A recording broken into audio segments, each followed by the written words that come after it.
Okay, so imagine this. You're facing an army that is absolutely unstoppable. Surrendering is not an option, and fighting, well, fighting means certain death. So what do you do?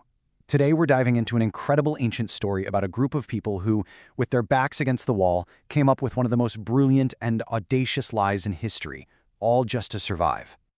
And it all comes down to this single phrase. When swords and shields were completely useless, the Gibeonites chose a totally different weapon: deception.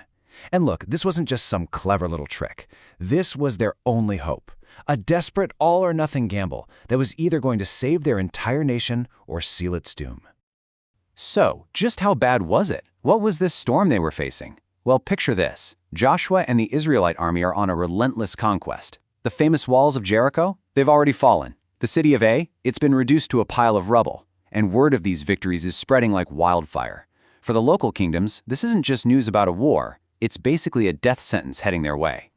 Now, the logical response, of course, was to team up. You had a massive coalition of kings forming: Hittites, Amorites, Canaanites, you name it, all pooling their armies together for what they hoped would be one huge decisive battle. They chose strength in numbers. But one group saw this plan and knew it was a fool's errand. You see, the Gibeonites were right in the path of this invasion, and they were realists. They knew a direct fight was suicide. Annihilation wasn't just a possibility, it was a certainty. So while everyone else was sharpening their swords, the Gibeonites were busy sharpening their minds. They weren't preparing for a war, they were preparing for a performance.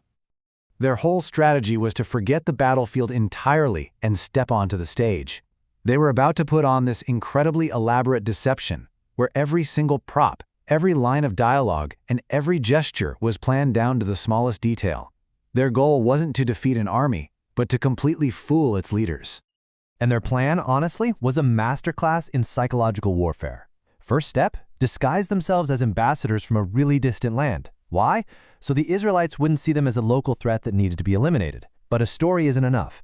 The real genius was in the physical proof they brought along, tangible evidence to make their lie feel completely real.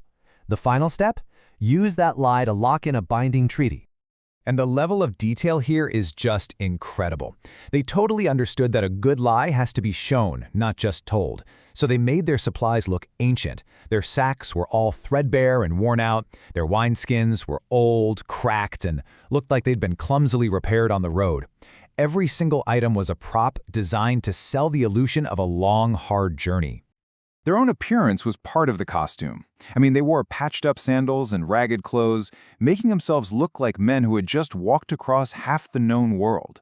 From their sacks to their shoes, every single detail was part of the act. But this was the masterstroke: the bread.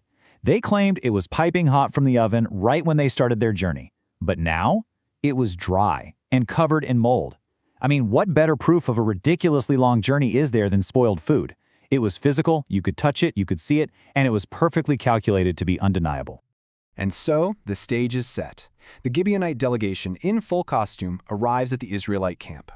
They've got their props, they've rehearsed their lines, and the survival of their entire people now hangs on the performance they are about to give. But, the Israelites weren't just going to be fooled that easily. Their first reaction was suspicion. When the Gibeonites asked for a treaty, the leaders immediately pushed back with the most obvious question: how do we know you're not our neighbors? This was the first real test at their whole plan. The Gibeonites' response was just a brilliant piece of diplomacy and misdirection. They start with flattery, right, praising the God of Israel. Then they very carefully select what information they share. They talk about the events way back in Egypt. That's old news, stuff that would have had time to travel far. But they say absolutely nothing about the recent victories right there at Jericho and Ai. It was such a subtle, clever omission that made their story seem completely airtight. So this is it. This is the moment of truth. The evidence is literally on the table. The moldy bread, the tattered clothes. The story has been told. The Israelite leaders are staring at this whole theatrical display. The big question is, are they going to buy it? And right here is the critical mistake. The Israelite leaders, they did what they thought was due diligence. They examined the evidence. They even tasted the spoiled provisions. They trusted what their own eyes and their own senses were telling them. But they were so convinced by all the physical evidence that they completely forgot to look for a higher truth. They relied on their own perception, and their perception was being expertly manipulated. It worked. The deception was a total success. Convinced by this elaborate show, Joshua and the leaders made a treaty of peace.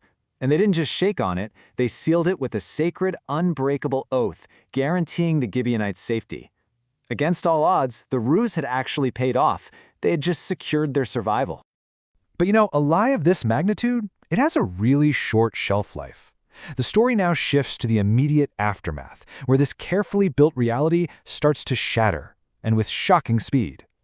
It all fell apart in just 3 days. That's it. That's how long it took for the truth to come out. Only 3 days after swearing a sacred oath to these distant travelers, the Israelites found out that they were, in fact, their next-door neighbors, living right in the heart of the land they were supposed to conquer. The political fallout was immediate and it was intense. The people were furious. You can just imagine it. Their leaders had been completely outsmarted, tricked into a treaty with an enemy they were supposed to defeat. The grumbling in the camp must have been absolutely deafening. But the leaders were totally trapped by their own words. They had to face this angry mob and explain that their hands were tied. They had given an oath, a secret vow. And in that time, an oath like that was absolute. They could not touch the Gibeonites. To break that promise would be to invite a curse on their entire nation. So this created an impossible situation. The oath meant they couldn't destroy the Gibeonites, but, justice demanded some kind of consequence for their massive deception. The solution they came up with was a really complex compromise, a way to honor the letter of their vow while still handing down a pretty severe punishment. And here's what they decided. The victory for the Gibeonites was that their lives would be spared, the oath would be honored, but the price was heavy. They were bound to a life of servitude, destined to become the woodcutters and water carriers for the Israelites forever. They had won their survival, but they had lost their freedom. When Joshua confronted them, the Gibeonites didn't really make excuses.